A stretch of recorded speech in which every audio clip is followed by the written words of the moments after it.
Lahore police training college, Lahore, 29 جنوری، تیسرا دن۔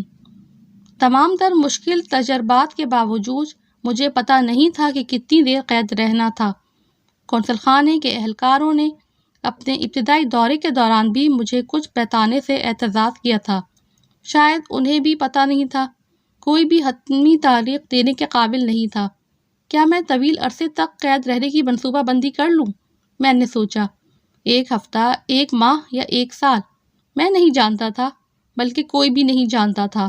کوئی اگلا لمحہ ایسا بھی ہو سکتا ہے یا اگلا گھنٹہ جب میری رہائی کا حکم آ جائے۔ مجھے اتنا مایوس ہونے کی ضرورت نہیں تھی۔ غیر ملک میں گرفتاری جس طرح کی بے چارگی اور مایوسی کے احساس سے دوچار کرتی ہے، وہ مجھے شدت کے ساتھ محسوس ہونے لگی تھی۔ جب کسی غیر ملک میں آپ کی مرضی کے خلاف کچھ ہو رہا ہو تو آپ کا دماغ صورتحال سے نمٹنے کے لیے بہترین انداز میں کام کرتا ہے۔ مجھے اس قسم کی صورتحال سے نمٹنے کی تربیت دی گئی تھی کہ کیسے صورتحال کو اپنے حق میں استعمال کرنا ہے، منفی خیالات کو کیسے نظر انداز کرنا ہے۔ قونصل خانے کی ٹیم کے جانے کے بعد میں بستر پر دراز ہو گیا اور اگلے 24 گھنٹے سویا رہا۔ اہلکار نے ایک بار پھر مجھے بتایا کہ قونصلیٹ کی ٹیم دوبارہ ملنے آئی ہے۔ کارمیلا کی دی ہوئی کاپی پر میں نے اپنی بیوی اور بیٹے کے نام پیغام میں لکھا کہ میں ان سے بہت پیار کرتا ہوں اور انہیں بہت یاد کرتا ہوں اور حالات جلد ٹھیک ہو جائیں گے۔ میں نے پولیس والوں سے اپنے اس پیغام کو چھپانے کی کوشش نہ کی۔ یہ میری تفتیشی ٹیم نہیں جانتی تھی کہ میرا امریکی فوج کی کس برانچ سے تعلق ہے۔ بطور کانٹریکٹر میری ذمہ داری دفتر خارجہ کے عملے کی حفاظت تھی، مگر کیا یہ ذمہ داری مجھے سفارتکار بناتی تھی؟ یقین کے ساتھ نہیں۔ پاکستان جیسا ملک جہاں لوگ مختلف قسم کے منفی رجحانات کا شکار اور جہاں سازش کی کہانیاں گردش کرتی رہتی ہیں، میرا ایک خاص ایجنسی سے تعلق کی کہانی پولیس اہلکاروں کا میرے ساتھ رویہ تبدیل کر سکتی تھیں۔ فیملی کے نام پیغام میں نے قونصلیٹ جنرل کی اسسٹنٹ شین کے ہاتھ میں دیا، جس کے لیے میں نے گرم جوشی کے ساتھ شین سے ہاتھ ملایا۔ میں نے اسے کہا کہ میرے فوجی بیک گراؤنڈ کو چھپایا جائے، ورنہ اس طرح مجھے ایک جاسوس سمجھا جائے گا۔ ملاقات کے دوران کارمیلا نے مجھے صاف بتایا، میں تم سے جھوٹ نہیں بولوں گی رے، مجھے تمہیں رہائی دلانے میں مشکلات پیش آ رہی ہیں۔ ہم وکلاء سے بات کر رہے ہیں۔ 14 روزہ جسمانی ریمانڈ کے دوران پولیس کچھ بھی پوچھ سکتی ہے۔ میں دوران تفتیش پولیس کو بتاؤں کہ میری تعیناتی امریکی سفارت خانے میں ہوئی تھی اور یہ مطالبہ کروں کہ مجھے اسلام آباد میں سفارتی مشن کے حوالے کیا جائے۔ 14 دن ختم ہونے کے بعد پولیس مزید پوچھ گچھ نہیں کرے گی۔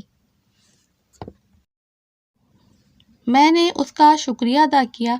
کارمیلا نہیں جانتی تھی کہ مجھے کس قسم کی ٹریننگ دی گئی ہے۔ میں نے مسکرا کر جواب دیا، کوئی مسئلہ نہیں، آپ پریشان نہ ہوں، 14 دن تو بہت آسان ہے۔ جسمانی ریمانڈ کے دوران کھانے میں مجھے روزانہ چاول اور مرغی کا سالن کافی مقدار میں 2 مرتبہ ملتا تھا، جسے میں دانستہ کھانے سے انکار کرنا شروع کر دیا۔ اس سے پہلے میک ڈونلڈ اور پیزا ہٹ سے کچھ کھانے کو لا کر دیا جاتا۔ مجھے پینے کے لیے 1 لیٹر پانی کی بوتل ملتی، جو میں 1-2 گھنٹے میں خالی کر دیتا اور مزید پانی مانگتا۔ اس پر گارڈز نے مجھے کئی بوتلیں اکٹھا دینا شروع کر دیں۔ پولیس نے پہلے دن سے میری گھڑی، کیمرہ، موبائل فون قبضے میں لے لیا تھا۔ اس سے مجھے یہ بھی نہ پتہ چلتا کہ ٹائم کیا ہوا ہے۔ کمرے میں 24 گھنٹے بلب روشن رکھے جاتے تھے۔ علاوہ ازیں پوچھ گچھ کے لیے وہ کسی بھی وقت کمرے میں داخل ہو کر کوئی بھی سوال کر سکتے تھے۔ پاکستانی فوج کے بارے میں میری جو معلومات تھیں، مجھے امید نہیں تھی کہ مہارت کے فقدان کے باعث وہ مجھ سے کوئی بھی بات کر سکتے یا اگلوا سکتے ہیں۔ لاہور میں محض 1 درجن سے زائد تفتیشی پولیس آفیسر ہیں، جنہیں مہینے میں 250 کے لگ بھگ کیسز نمٹانا ہوتے ہیں۔ کچھ تفتیشی افسر کافی اچھی طبیعت کے مالک تھے۔ بعض پوچھ گچھ کے دوران موضوع سے ہٹ کر فضول سوالات پوچھنا شروع کر دیتے تھے، جیسا کہ کیا آپ بہتر محسوس کر رہے ہیں؟ جی ہاں۔ کیا آپ کو مزید پانی کی ضرورت ہے؟ نہیں، میرے پاس ہے۔ کیا آپ کو مزید کھانا چاہیے؟ جی چاہیے۔ اس طرح کے سوالات پوچھے جاتے۔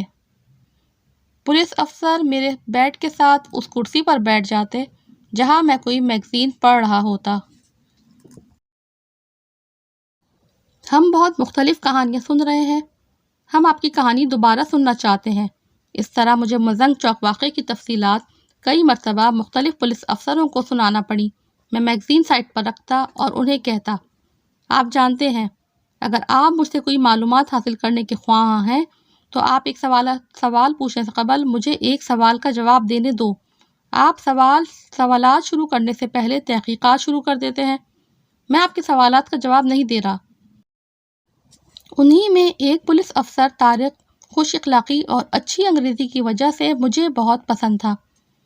آج کا دن کیسا جا رہا ہے سر؟ آفیسر طارق پوچھتا۔ بہترین۔ کیس کے بارے میں سوچ رہے ہو؟ میں نہیں جانتا، میں کوئی اٹارنی تو نہیں ہوں۔ اس کی آنکھیں پھیل جاتی۔ یہ ٹھیک نہیں ہے، ہر ایک کو اٹارنی رکھنے کا حق حاصل ہے۔ ہر کوئی۔ آپ کی ایمبیسی کو کوشش کرنی چاہیے۔ مجھے یقین ہے کہ وہ کوشش کر رہے ہیں۔ ایک موقع پر طارق نے کہا کہ اس کا بھائی امریکی ریاست جارجیا میں پرانی گاڑیوں کا کام کرتا ہے۔ اس نے ان لوگوں کے نام گنوانے شروع کر دیے جنہیں وہ امریکہ میں جانتا ہے۔ اس پر مجھے لگا کہ طارق میرے ساتھ تعلق جوڑ کر دوبارہ سے مزنگ چوک واقعے کی بات شروع کر دے گا، مگر ایسا نہیں ہوا۔ طارق نے مجھ سے کبھی نہیں پوچھا کہ لاہور میں کیوں آیا اور کیا کر رہا تھا۔ وہ صرف امریکی فلموں، ثقافت اور طرز زندگی کی باتیں کرنا چاہتا تھا۔ ایک اور پولیس افسر نے مجھ سے براہ راست تفتیش کی۔ وہ بے تکلفی کے ساتھ کمرے میں بیٹھا اور بتایا کہ اسے امریکی FBI نے تربیت دی ہے۔ اس کا انداز باقی پولیس افسروں سے قطعی مختلف تھا۔ سفید پینٹ شرٹ اور ٹائی میں وہ پولیس افسر کے بجائے بینکر لگتا تھا۔ اس نے مجھ سے پوچھا، کیسے ہیں آپ؟ کیا یہاں آپ سے بہتر برتاؤ ہو رہا ہے؟ کیا کسی چیز کی ضرورت ہے؟ پاکستان کے بارے میں کیا سوچتے ہو؟ میں نے ان تمام سوالات کا جواب دیا تھا۔ یہ ایک بہت بڑا سوال ہے۔ میں نے کہا، کیا مطلب ہے تمہارا؟ پھر بولا، کیا تم سمجھتے ہو کہ یہ بہترین ملک ہے؟ ہاں میں سمجھتا ہوں، یہاں تمہارے جیسے بہترین لوگ موجود ہیں۔ لاہور کے بارے میں کیا جانتے ہو؟ زیادہ نہیں، مجھے یہاں آئے ہوئے صرف 6 دن ہوئے ہیں۔ لاہور میں کبھی DHA گئے ہو؟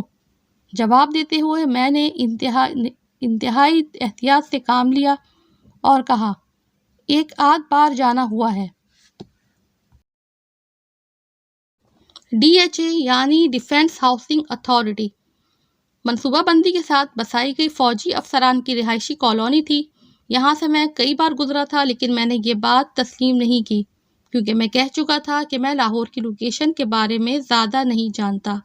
ہماری گفتگو ریکارڈ ہو رہی تھی۔ پولیس اس گفتگو کو عدالت میں میرے خلاف شواہد کے طور پہ پیش کر سکتی تھی، اس لیے میں محتاط تھا اور میں نے اپنا منہ بند رکھا۔ تم نہیں جانتے کہ DHA کہاں ہے؟ نہیں، میں نہیں جانتا۔ تم کس کے بارے میں گفتگو کر رہے ہو؟ اوکے، اب ہم اصل واقعے کی طرف آتے ہیں۔ میں معذرت خواہ ہوں، جو میں جانتا ہوں میں سب کچھ بتا چکا ہوں۔ آپ کے پاس میرا تحریر شدہ بیان موجود ہے۔ میں آپ کو کسی مزید سوالوں کے جواب نہیں دے سکتا۔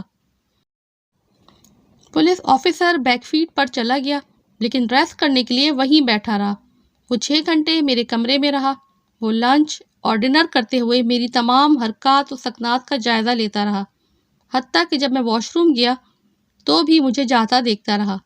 اس نے کئی بار مجھ سے مزنگ چوک واقعے کے بارے میں گفتگو کرنا چاہی، لیکن میں نے ہر بار اس کا منہ بند کر دیا۔ بالآخر وہ چلا گیا۔